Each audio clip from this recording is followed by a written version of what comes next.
शमसा की नंद समरा किसी काम को हाथ ना लगाती और रात जब भाई घर आता तो नाटक करने लगती कि भाभी सारे काम इसी से करवाती हैं। और पास बैठे सास ससुर बेटी की हमायत कर देते तो शहबाज गुस्से में आकर शमसा को मारने लगता और उसे तलाक की धमकियां देने लगता। शमसा उम्मीद से थी और वो सारा दिन घर के काम करती, जिसकी वजह से इसका अमल ज़ाया हो गया। तो सास ने वावेला मचा दिया कि शमसा ने जानबूझकर हमल ज़ाया करवा दिया है। शहबाज ने गुस्से में आकर इसे बहुत मारा और तलाक देकर घर से निकाल दिया। और कुछ माह बाद समरा और शहबाज की दूसरी शादी थी और उस दिन शहबाज का वलीमा और समरा की बारात आई थी। और निकाह के वक़्त इनके कदमों तले से ज़मीन निकल गई जब अचानक वहाँ शमसा, समरा तुम्हारी भाभी तो बड़ी खूबसूरत हैं, चांद का टुकड़ा है टुकड़ा।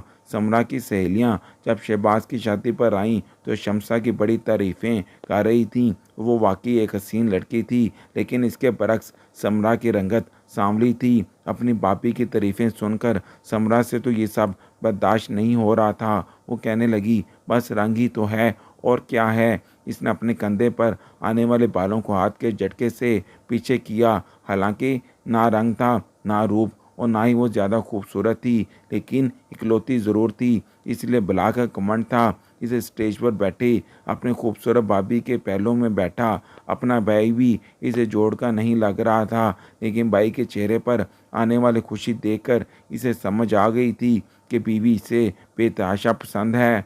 समरा 13वीं जमात में पढ़ती थी, लेकिन बहुत ही अजीब किस्म की लड़की थी। इंडियन सास बहुओं वाले ड्रामे देख देख कर सारी छिछत्तरबाजियाँ इसे आ गई थीं। ऐसी मासूमियत के साथ सबको धोखा देखती थी कि देखने वाला समझता था कि समरा से ज़्यादा मासूम कोई है ही नहीं। शादी की पहली सुबह ही वो अपनी वालदा के साथ नाश्ता बनाने लगी। जब इसकी भाभी और भाई कमरे से बाहर आए तो वो टेबल पर नाश्ता लगा चुकी थी। भाभी को देखकर इसका हाथ पकड़कर चूमने लगी, कहने लगी, आप तो बहुत प्यारी हैं।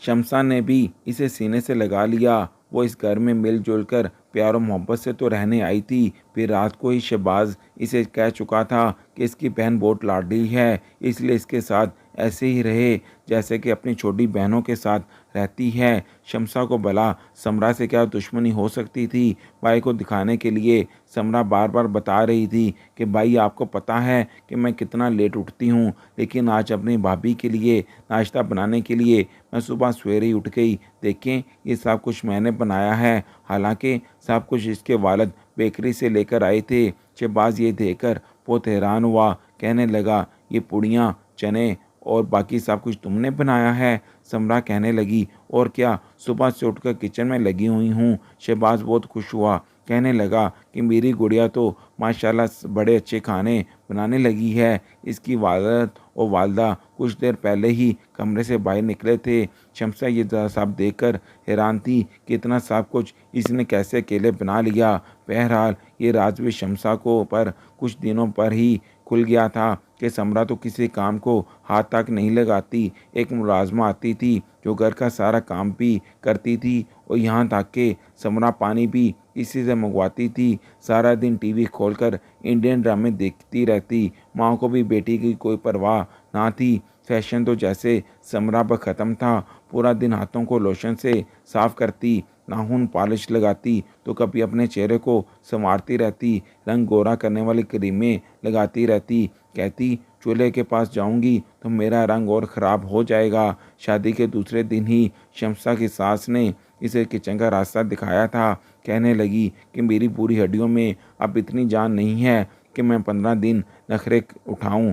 शमसा को वैसे भी काम करने की आदत थी, इसलिए इसने कोई इतराज़ नहीं किया, लेकिन सास ने साथ में ये भी सुना दिया कि देखो, ये छोटे मोटे काम हर लड़की शादी के फ़ौरन बाद करती है। अब अपने मियाँ को नाम बताने बैठ जाना कि तुम्हारी माँ ने मुझे दूसरे दिन ही किचन में खड़ा कर दिया है। वो कहने लगी, नहीं नहीं, मैं ऐसा कुछ नहीं कहूँगी। वो कहने लगी, हाँ, ऐसी बातें से बताने की ज़रूरत नहीं है, और ना ही मोहल्ले से आने वाली औरतों को ऐसा लगना चाहिए कि हमने तुम्हें काम पर लगा दिया है। 15 दिन बाद मैं तुम्हें तुम्हारे हाथ से खीर बनवा कर मोहल्ले में बांटूंगी और इन्हें तब बताऊंगी कि मैंने अपनी बहू को 15 दिन बाद काम पर लगाया है। शमसा को ये बात लगी तो बड़ी अजीब थी, लेकिन वो चुप हो गई।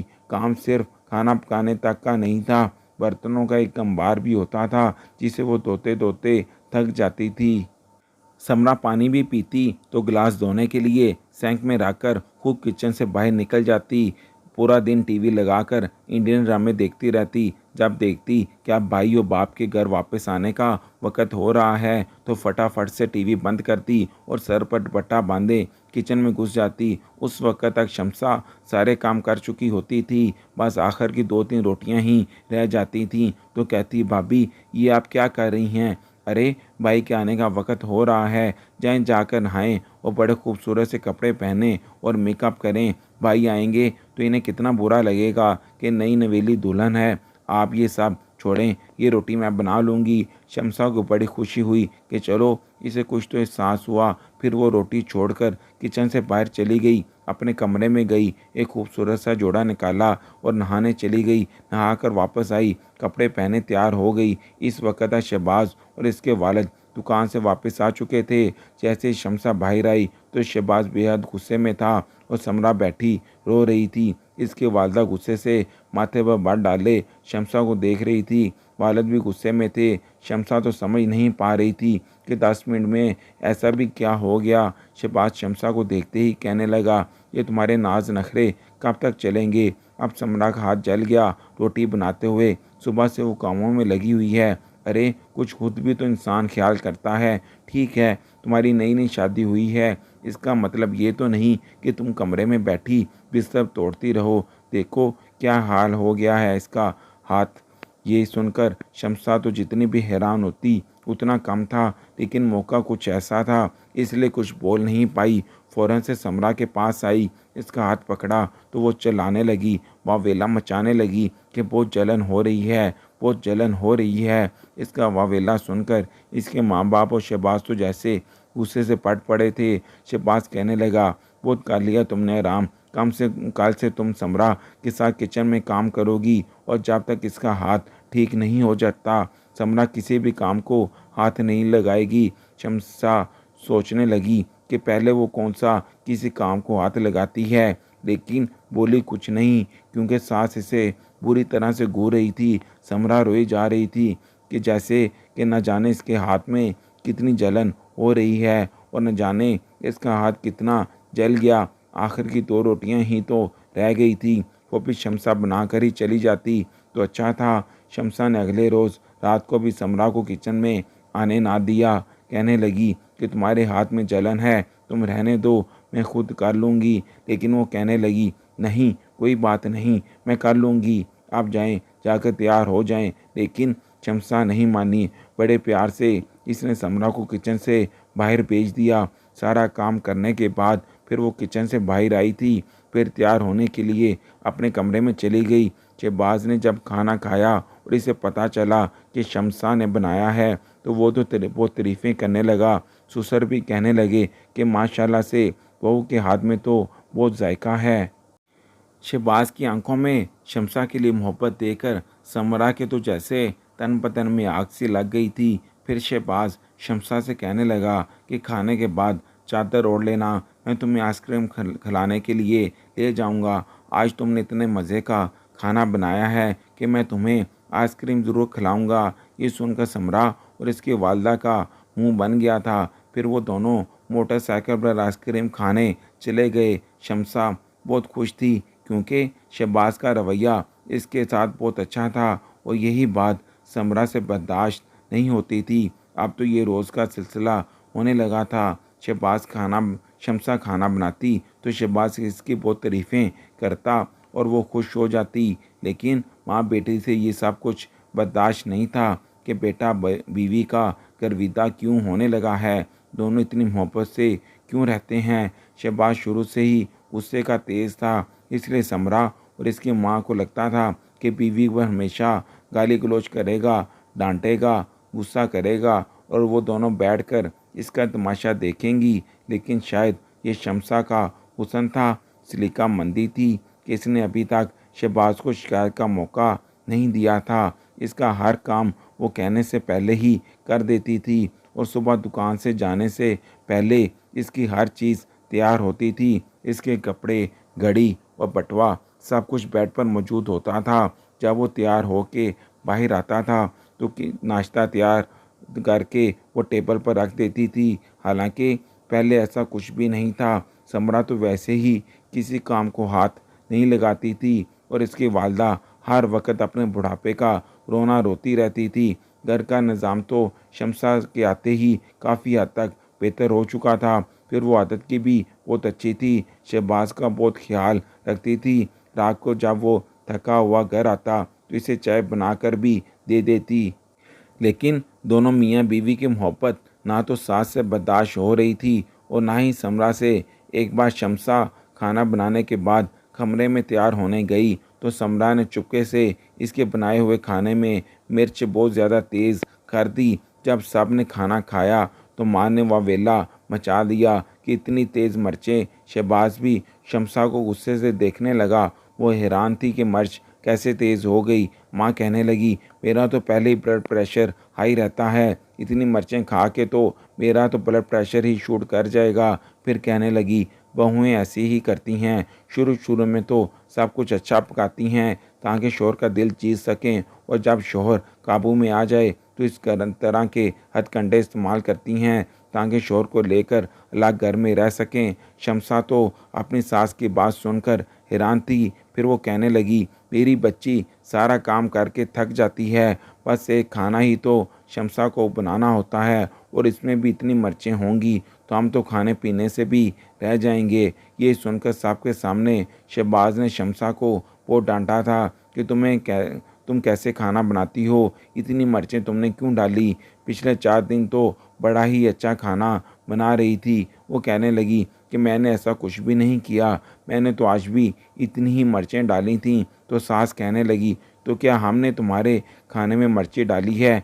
क्या हम ऐसा करेंगे? वो कहने लगी, नहीं अम्मा जी, मैंने ऐसा कब कहा? वो कहने लगी, तुम्हारी बात का तो यही मतलब है ना कि मैंने या मेरी बेटी ने तुम्हारा खाना खराब कर दिया है? ये सुनना था कि शहबाज तो गुस्से में काबू से बाहर हुआ, उठकर शमसा के पास आया और इसका बाजू पकड़कर इसे खाना खड़ा करके पूरी तरह से झंझोड़ दिया। कहने लगा कि तुम मेरी माँ और बहन पर इल्ज़ाम लगाने की कोशिश कर रही हो। कान खोल कर सुन लो, अगर तुम इस सोच में हो कि तुम्हारी चंद तारीफ़ें मैंने कर दी हैं और इसके बदले तुम मुझे लाख कर दोगी तो मैं तुम्हें घर से धक्के देकर निकाल दूंगा। खबरदार, जो आइंदा तुमने मेरी माँ और बहन की तरफ उंगली भी उठाने की कोशिश की या शक डालने की कोशिश की तो तुम बड़ी नेक हो, बड़ी अच्छी हो और कसूर मेरी माँ बहन का है। शमसा तो शहबाज का बदलता रवैया देखकर बहुत हैरान थी। अब तो शहबाज का रवैया इसके साथ ऐसा ही होने लगा था। समरा सारा काम शमसा से यूं करवाती जैसे वो मुलाजमा हो। इसे कहती, बर्तन क्यों नहीं धोए, अभी तक खाना क्यों नहीं बनाया, जल्दी करो, अपने खूबसूरत चेहरे को कम सजाया करो। अब तो माँ बेटी ने शमसा पर रोब जमाना शुरू कर दिया था। लेकिन जैसे ही शहबाज आता तो माँ बेटी इसको लेकर बैठ जाती कि पूरा दिन तुम्हारी बीवी किसी काम को हाथ नहीं लगाती, लेकिन जैसे ही देखती कि तुम आ रहे हो तो सच समझ कर किचन में खड़ी हो जाती। सारे काम तो इसने समरा के सर पर डाल रखे हैं। ये बातें सुनकर जब शहबाज कमरे में आता तो बहुत गुस्से में आता था। पहले इसको डांटता रहता, लेकिन आज तो गुस्से में इसने शमसा के मुंह पर थप्पड़ भी दे मारा। फिर कहने लगा कि मैं तुम्हें यहाँ पर नवाबों की तरह बैठने के लिए नहीं लाया। वो कहने लगी कि मैं ऐसा कुछ भी नहीं करती, आपकी माँ बहनें सारा दिन मुझसे काम करवाती हैं और फिर आपके कान मेरे खिलाफ भरती हैं। ये कहना था कि शहबाज तो जैसे गुस्से से अंधा हो गया। इसने शमसा को बहुत मारा था। वो कहने लगा कि आज के बाद मुझे मेरी माँ और बहन के खिलाफ एक लफ्ज़ मत कहना। शमसा गरीब घराने से ताल्लुक़ रखती थी, इसलिए इसका हाथ जुल्म सह गई। लेकिन अब तो जैसे ये रोज़ का तमाशा बन गया था। शमसा ने अब चुप साध ली थी। सास और नंद के खिलाफ कुछ नहीं कहती थी, चुपचाप अपने काम करती रहती थी। इसने शहबाज से भी बातचीत करनी छोड़ दी थी। कुछ दिन बाद शहबाज को अपने रवैये का एहसास होने लगा। इसने अपना रवैया इसके साथ बदल लिया, यहाँ तक कि शमसा का दिल अंदर से मर चुका था। अब वो ना तो फैंसी कपड़े पहनती और ना ही मेकअप करती थी और ना ही इसके लिए तैयार होती। बस किसी मुलाजमा की तरह पूरा दिन घर के काम करती रहती। कुछ दिनों से इसकी तबीयत ठीक नहीं थी। जो भी खाती थी इसे उल्टी हो जाती। रात को भी सोते सोते इसका जी मतलाने लगता। वो फ़ौरन से उठकर वॉशरूम गई और वहाँ जाकर उल्टी करने लगी। इसकी आवाज़ सुनकर शहबाज की आंख आंख खुली थी। जब वो बाहर आई तो पूरी बेहाल थी। शहबाज फ़ौरन से उठकर इसके पास आया और कहने लगा कि तुम्हें क्या हुआ। वो कहने लगी, पता नहीं, कुछ हज़म नहीं हो रहा, जो खाती हूँ उल्टी हो जाती है। फिर वो बैठ गई। इसमें इतनी हिम्मत भी ना थी कि अपने लिए पानी ले आती। फिर वो शहबाज को कहने लगी कि अगर आपको बुरा ना लगे तो क्या आप मुझे एक गिलास पानी का ला देंगे। शहबाज फ़ौरन से इसके लिए पानी ले आया। पानी पीकर वो दोबारा से लेट गई। सुबह शहबाज इसे डॉक्टर के पास ले गया तो डॉक्टर ने जब ये खुशखबरी सुनाई कि वो हामला है तो शहबाज बहुत खुश था। डॉक्टर ने यह भी कहा कि अपनी बीवी का ख्याल रखो। कुछ मेडिसिन भी लिख कर दी। वहाँ घर में माँ बेटी जले पाँव की बिल्ली बनी चक्कर पर चक्कर काट रही थी कि आखिर शहबाज को बीवी का एहसास क्यों हुआ, क्यों इसे डॉक्टर के पास लेकर गया। ज़रा सी बदहज़मी पर इसे डॉक्टर के पास ले गया है। लेकिन जब शहबाज वापस आया तो हाथ में फलों के शापर और मिठाई पकड़ी हुई थी। वो मुस्कुरा भी रहा था। फिर कहने लगा कि मुबारक हो अम्मी, आप दादी बनने वाली हैं। ये सुनकर तो सास और नंद दोनों के मुंह बंद गए थे फिर कि अब ये फिर बीवी की दोबारा से गुलामी पर उतर आएगा। क्योंकि शहबाज को शुरू से ही बच्चों से मोहब्बत थी, इसलिए इस मामले में वो माँ और बहन की बिल्कुल भी ना सुनता था। समरा को ये डर था कि वो खूबसूरत है, इसलिए भाई को काबू में ही रखेगी। अगर हम इसे तलाक दिलवा दें और किसी मामूली शक्ल और सूरत की लड़की से शहबाज की शादी करवा दें तभी वो हमारे कंट्रोल में रहेगा। शहबाज ने तो अपनी माँ और बहन से साफ कह दिया था कि अब शमसा काम नहीं करेगी। डॉक्टर ने इसे बेड रेस्ट बताया है। ये खबर दोनों को बर्दाश्त नहीं थी कि वो बहू को खाना पीना पूछें। जैसे ही शहबाज काम पर जाता पीछे से माँ बेटी शमसा पर बिगड़ने लगती कि चलो उठो काम करो। सास कहने लगी कि हमने भी बच्चे पैदा किए हैं, ये वो बिस्तर पर बिठा कर हमें तो किसी ने नहीं खाना खिलाया। तुमने क्या ड्रामेबाजी शुरू कर रखी है। चलो खड़ी हो और काम करो, वरना याद रखना कि शहबाज मेरा बेटा है। अगर आज भी इसे मैं तुम्हारे खिलाफ कोई बात कहूँगी तो वो मान लेगा। हालांकि जानती थी कि अब शहबाज आप अपनी बीवी के अलावा किसी की भी नहीं सुनेगा, लेकिन इस बात का अंदाज़ा शमसा को नहीं था। इसलिए वो दोबारा से काम करने लगी। इसके साथ इसे वजनी धुले हुए कपड़ों की बाल्टियाँ उठाकर छत पर ले जाने के लिए कहती थी और कहती कि इससे कुछ नहीं होता, डॉक्टरों की तो आदत है ऐसी औरतों को सर चढ़ाने की। हम भी तो सारे काम करते थे और बेचारी अपना घर बसाने के लिए अपनी सास की हर बात मानती गई। लेकिन एक बार इसका पैर सीढ़ियों से फिसला और वो बुरी तरह से गिर गई और इसके पेट में शदीद दर्द उठा।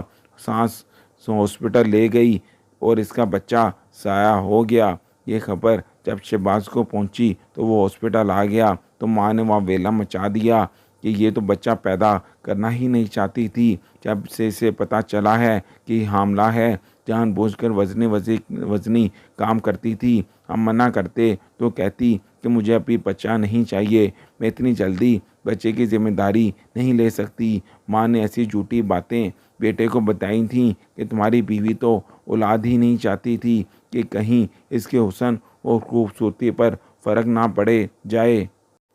ये सुनना था कि शहबाज गुस्से में आपे से बाहर हुआ था। घर आते ही इसने शमसा को मारना शुरू कर दिया। ये भी नहीं देखा कि वो किस हालत में है और फिर से तलाक देकर घर से धक्के मारकर निकाल दिया। वो अपने मेके चली गई। दोनों माँ बेटियाँ बड़ा खुश थीं क्योंकि इनका मकसद कामयाब हो चुका था। अब इन्हें ऐसी लड़की की तलाश थी जो कि कम खूबसूरत हो ताकि शहबाज पर हमेशा इन्हीं का कब्जा रहे। समरा के लिए एक रिश्ता आया।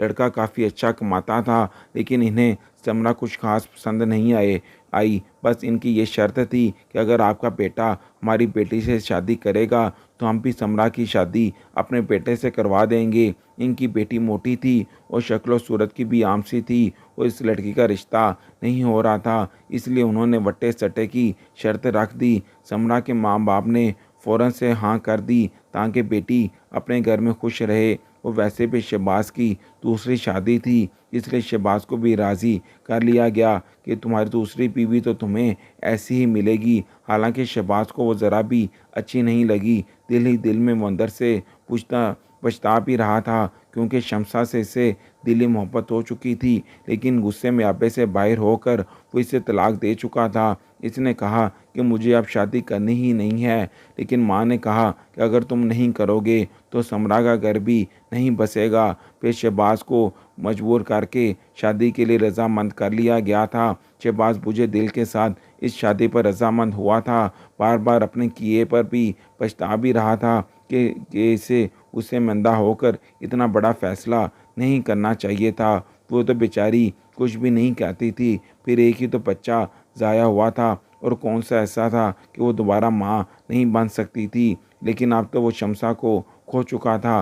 अंदर ही अंदर इसको इस बात का बहुत पछतावा था कि इसने शमसा के साथ जो कुछ भी किया था गलत किया था। बहरहाल इसकी शादी उस लड़की से हो गई। शहबाज ने जब इसे पहली बार देखा तो दिल बुझ कर रह गया था। शमसा के साथ गुजारा हुआ वक़्त याद आने लगा, लेकिन बहन की खातिर उसने उस लड़की को बीवी के तौर पर कबूल कर लिया था। अगले रोज़ शहबाज का वलीमा था और समरा की बारात थी। जैसे इसकी बारात पहुंची तो निकाह शुरू होने लगा कि एक शोर सा मच गया था, और सब लोग निकाह को भूल भाल कर इस शोर की तरफ मतवज्जा हो गए। सामने शमसा खड़ी थी। ये देखकर शहबाज भी खड़ा हो गया, और समरा भी। शमसा के हाथ में कागज़ का टुकड़ा भी था। इसने वो टुकड़ा लाकर शहबाज को पकड़ा दिया। कहने लगी कि मैं अब भी तुम्हारे बच्चे की माँ हूँ, क्योंकि उस वक़्त गिरने से मेरी तबीयत ज़रूर ख़राब हुई थी, लेकिन बच्चा अंदर महफूज था। तुम्हारी माँ ने तुम्हें झूठी बातें बताईं। ये देखो मेरी रिपोर्ट, अभी मुझे तलाक हुई भी नहीं है। ये सुनकर तो शहबाज के होश उड़े थे। इसकी रिपोर्ट देखकर वो फ़ौरन से स्टेज से नीचे उतर गया। कहने लगा कि मैं दूसरी शादी करना ही नहीं चाहता था, और ना ही ये रिश्ता निभाना चाहता हूँ। ये सुनकर समरा के ससुराल वाले गुस्से से भड़क उठे। कहने लगे कि अगर तुम हमारी बेटी को नहीं बसाओगे और पहली बीवी को तलाक नहीं दोगे तो हम भी तुम्हारी बहन के बारात वापस ले जाएंगे। वो कहने लगा, मैं अपनी बीवी और बच्चे को नहीं छोड़ सकता। मैंने अब तक माँ और बहन के लिए बहुत कुर्बानियाँ दी हैं, लेकिन अब नहीं दे सकता। मैं ना तो शमसा के बगैर रह सकता हूँ और ना ही अपने बच्चे को खो सकता हूँ। खड़े खड़े इसने समरा की नंद को तलाक दे दी। एक तमाशा सा लग गया था। समरा के बारात बिना निकाह और रुखसती के वापस जा चुकी थी, और वो रोई जा रही थी। लेकिन शहबाज कह चुका था कि इसकी शादी किसी और से करवा देगा, क्योंकि मैं अपनी बीवी और बच्चे को नहीं छोड़ूंगा। इसकी चंद माह की जुदाई से मुझे अंदाज़ा हो गया कि मैं इसके बगैर नहीं रह सकता। समरा का रिश्ता एक ऐसे घर में हुआ था, वहाँ इसके साथ भी वही रवैया इख्तियार किया जाने लगा जो इसने अपनी भाभी के साथ किया था। वो सब कुछ इसे मुकाफ़ाते अमल के तौर पर देखने और सहने को मिल रहा था, जो कभी वो अपनी भाभी के साथ करती थी। लेकिन शहबाज शमसा और अपने बेटे के साथ बहुत खुश था। समरा को अब एहसास हुआ था कि जो कुछ इसने किया कितना गलत था। इसे करना कितना आसान था और सहना कितना मुश्किल है। लेकिन इस एहसास का अब क्या फ़ायदा जो उस वक़्त हो जब खुद पर बीते।